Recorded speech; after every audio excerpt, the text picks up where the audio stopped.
Hey everyone, what's up? This is Maze. I am finally back after a long hiatus from doing anything on my channel. I know it's been a while, but I haven't been completely absent from the StarCraft 2 community because I have actually been casting for IC Cup TV. I've casted a couple of series for them recently. I'm going to continue doing that, so I'll put a link below in the description so you guys can see those videos if you want. I figured that what I'd pretty much do is do a lot of professional matches there and then focus a lot more on first-person cast / tutorials on my channel, and then also professional matches here if I so please, because it's my channel. I can do what I want.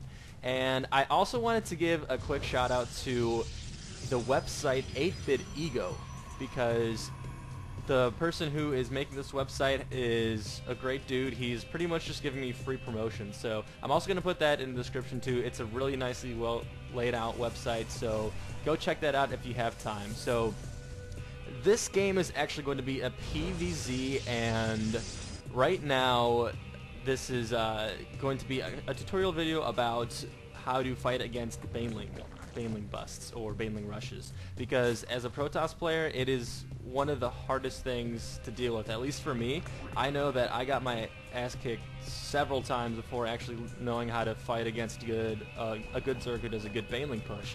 So I'll kind of show you what I do to fight against this game. So I go in for the scout, and I don't think I saw that pool. No, I didn't. But I do see that he has an extractor here, and what I decide to do this time around, since he isn't going fast Ling right off the bat, I'm not going to do a double gate and try to overpower him. Instead, what I'm going to do is go for a tech, because this is a lot more versatile build if I just go for a gateway and then a core right away. Because if he goes straight roaches, then I won't have a mistake of committing to too many zealots, in which case I'll be in a very uncomfortable spot. But what I'll also be able to do is prepare for a Baneling harass by getting sentries or whatever. So this is kind of how I want to set up my base here. I could have built my core here, but I think you run the risk of just making this choke a little bit too small so the stalkers can't get out. So instead I played it safe, and I built a pylon right here so that I can body block with a stalker or a zealot and a half right here. And yeah, so that's kind of the idea at this point in the game. So I'm making this stalker right now, sending out my zealot. I usually like to send out my first zealot to go and harass, because especially if the Zergling player is going, or if the Zerg player, I don't know, Zergling player, if the Zerg player is going a hatchery right here, then that zealot will do a lot of damage to their economy line. So I saw that he is bringing in Lings right now, so he actually is going for a decently fast push. And I'm attacking this Overlord right here, trying to deny him access into my base, and keeping one Zealot here because they are slower than Stalkers. He does have a couple of Zerglings attacking here right now, and I'm being a little bit greedy for this Overlord. So right now I could body block with the Stalker, so I'm not really worried about if he tries to push. So he is doing what you usually should be doing on this map. This is kind of a rush map. I feel like you should take advantage of this short distance here. So that's what he's doing, and he is going Banelings. So this guy is going Banelings, and I can't scout for this because he killed my probe. Maybe I should have tried to go around and get access into his base. And right now he is moving back out here. I don't see this. I'm still going for this Overlord. I probably should have been a little bit more careful and maybe kept some of these zealots back here in case he was just right around the corner. He could have ran into my base. So that's something I should have done a little bit better. But right now I believe I finally see those Banelings, so that's what I'm trying to do. I'm trying to sacrifice a couple of zealots so that I can still keep my other one there, and one more goes straight into my stalker, and this is a tough place for me to be in right now. I see that I am overrun, and this is really the delicate position. So what I do is I put down a temporary proxy pylon, or not a proxy pylon, just a temporary pylon here, so that he can't go into my base. So basically what this prevented him from doing was going straight into my supply line right here, and just reaping on my probes.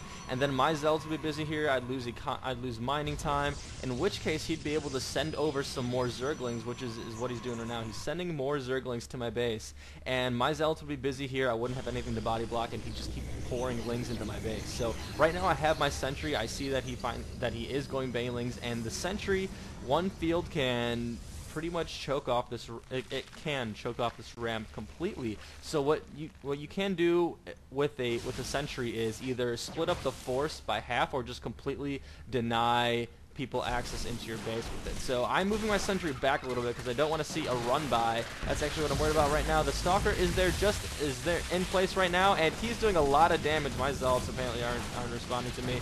So there is the force field that I'm talking about. I split up the banelings, I denied him access into my base, and now I have a nice little body block here with my zealot. But unfortunately for me, I really only have a sentry and a zealot left right now. I got a little bit out of position on that harass, so I lost a couple more units than I needed to, but I do have warp technology already. I have my 3-gate, and I'm going to be going for robotics facility. And so yeah, he's just now in my supply line right now. At this point in the game, he could continue to push, but what we see that he has done is that he's gone for this hatchery here, so I am actually going to be okay for right now. And one thing to note when you are trying to chase down units that are faster than you is that you don't want to just send in one group of zealots and completely attack. So like right now I'm trying to split them up so that anywhere they go I'll have a couple of zealots on them. And this guy's trying to morph in Banelings right there. So he's trying to be a tricksy hobbit there. And my sentry here is blocking off this field. I didn't block this ramp. I didn't block it off well enough. I was a little bit hasty there, so he's still going to be able to gain access into my base, but if I did do it as I intended to, those Zerglings would have just gone out and back. But, I mean, it's not that big of a deal. I have tons of Zealots, tons of Stalkers. He's not in my supply line, so it might have actually been better that he went into my base so that I can at least kill off these Zerglings for later. And also, a nice little tip here is when you are attacking, if you're attacking something in your supply line with probes, have them go onto one mineral patch so that they'll all cluster up. Probes, get back to work, you silly probes. And I was busy microing somewhere else. Okay, so the probes are going back right now.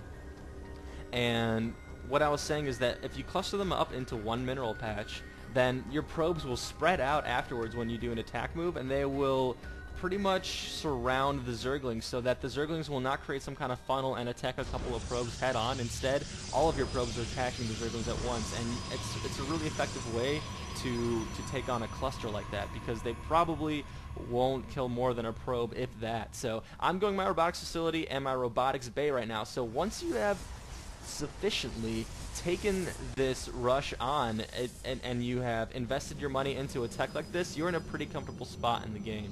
So the Zerg player was playing pretty cautiously too, as he should have, because if you would have just kept going in with Zerglings, I would have been able to overpower him. I already have that tech. I have the force field. I have the zealots that I need to deal with that, and yeah, he just would have been in trouble. So he is going this economy build right now to kind of get back into the game. He has tons of zealots. He's pumping a lot of minerals right now into his Zerglings because he's worried about a push, as he should. I mean, I probably really could have just taken this guy out right now, but I figured since I have already invested my money into a tech like this that I should probably just wait for Colossus.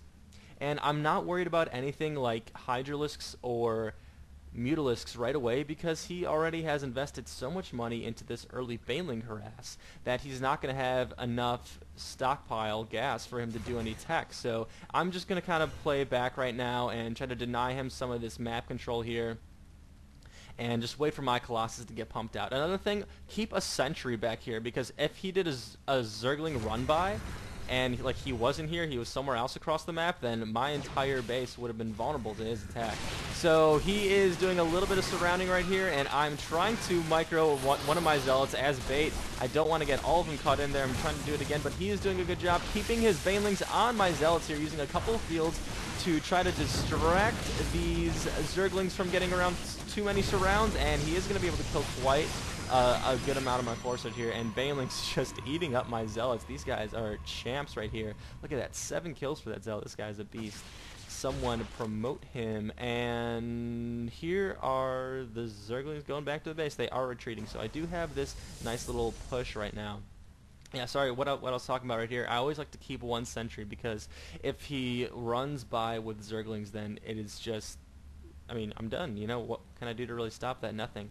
So it's worth it to just keep a sentry here, or at least a probe right here to build a proxy pylon, but a sentry is just easier, so that's what I like to do. And on this map, it's kind of nice to just keep your Colossus on here. Make sure when you do have units that can scale walls or even blink or something like that, that you are using the terrain to your advantage. There are a couple of games where I've just blinked up a couple of stalkers on here, and they don't have any vision of this cliff, so they can't really do anything for that. So that's why I like to keep my Colossus up here on this map, or any map that has a ramp in general.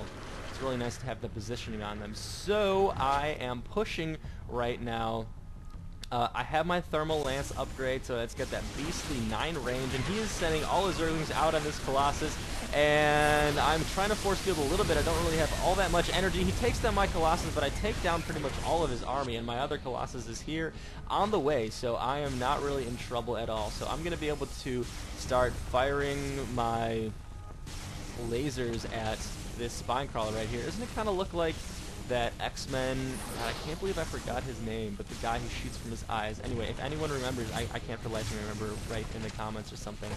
But yeah, I have this force field here in case he has some kind of massive reinforcement here, but I see that he just has a link, so I don't really need to resupply this or re-force field this right here. I'd rather just have him go out so that I can kill them. And that's why sentries are really nice on this map, because I can pretty much guarantee myself this expansion, and he will not be able to really reinforce all that well. So I'm just waiting for a couple of more units right now. And at this point he has a bunch of weak spine crawlers, so I'm just going to keep going at it right now. I'm going to injure them a little bit more. He is trying to micro them away as much as he can. And see what I mean? He has Hydralisks so late in the game. I've already made about 3 Colossus before he even has his Hydras out. So you really have the tech advantage if you can D against that Baneling push as much as you can. So he has an Infestor. That's kind of dangerous for me, and I am keeping my force field there, so I see that Infestor's there, and I block him out of my base. I can actually see that a little bit, so I did see the Infestor coming in on this ramp, and then I force field right away once I saw some more units coming out. So I know that my Colossus is going to be okay, and I know that this hatchery is gonna go down as well. But at this point, I don't want him to be able to try and reinforce any of these positions, so I just move straight into his base. I kind of say whatever to the hatchery and just go straight for his main base. So he has tons of Zerglings, but he really just doesn't have enough to deal with me right now. So yeah, that's pretty much the game right there, and I have my observer here just in case. I don't know why. Maybe in case he was going like roaches or something. I didn't really see his attack all that much. So yeah, that's what I like to do against a Baneling Zerg. Hopefully that was really helpful, because I mean I struggled a lot with fighting against Zerg, because if you go double gate against Zerg and they go Baneling, I mean they could still take you on for most of the time. And if they go roaches, roaches is also a pretty common counter against double gates, so you also kind of want to be wary of that. So make sure you scout. Try to re-scout for the Baneling nest if you can. It's really difficult to, because Zerg have a lot of early map control since their units are so damn fast. But if you can, try to re-scout for that Baneling nest. And if he's not pushing out early, then go for a tech build and try to go for Colossus right away. Make sure you're getting sentries. Make sure to make use of that proxy pylon if you don't have sentries out fast enough, like for me. And a proxy pylon, it really only costs like, I don't know, 30 minerals or so to cancel, so it's not that big of a deal, and it saves your base. So that is the game, and I will continue to keep posting these matches. I think I will be able to get a little bit more consistent of a beat on my casts now that I kind of have my schedule and everything figured out, and I've moved into my apartment and everything. So thank you guys so much for watching, and stay tuned for the next episode of Maze Esports.